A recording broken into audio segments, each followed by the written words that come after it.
Cars. They're everywhere, and there's a good chance you've already used one today. In fact, 90% of American households own a car, and nearly a quarter own 3 or more.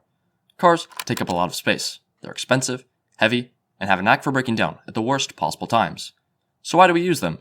Well, way back after the Second World War, America enjoyed an economic boom like no other, and its cities and people flourished with it. Following this was a massive expansion of all varieties of infrastructure. Among the most important of these was the rise of urban sprawl, the creation of the interstate highway system, and the standardization of roads across the country. These things were attractive to everyday Americans, letting them participate in many things long thought reserved for the upper class. Cheap gas, land, and federal loans all opened up these doors to middle-class families.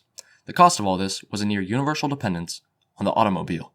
Further restrictive zoning by city officials, lobbying by automobile companies, and construction by realtors have trapped America in a so-called vicious cycle of sprawl and car dependency.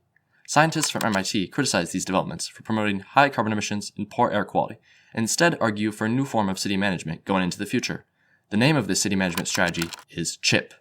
CHIP is an acronym that stands for Connectivity, Heterogeneity, Intelligence, and Personalization.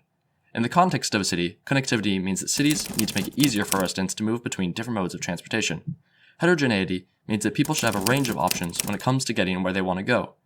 Intelligence means that big data and analytics should be used to build smart chip infrastructure. And personalization means that all trips must be optimized on a person-by-person basis. But what does this look like in a modern city? Seattle has exemplified the chip model, integrating a great variety of transportation methods such as metro, light rail, and ferries. Impressively, the costs of these services are managed centrally by a smart card or app known as Orca. The New York Downtown Revitalization Initiative is another example of this, cleaning and beautifying walkways, rezoning restrictive areas, and bringing new amenities to the community. Finally, Chicago has also implemented chip strategies by investing in equitable projects like Garfield Green, the 78, and West Haven Park. All of these developments are mixed use and mixed income. All these changes are helping give people a plurality of transit methods, as well as reducing the necessity of cars. There's still lots of work to be done, but chip architecture is looking well underway all across America. But cars aren't going anywhere for now, so we'll have to deal with them being around.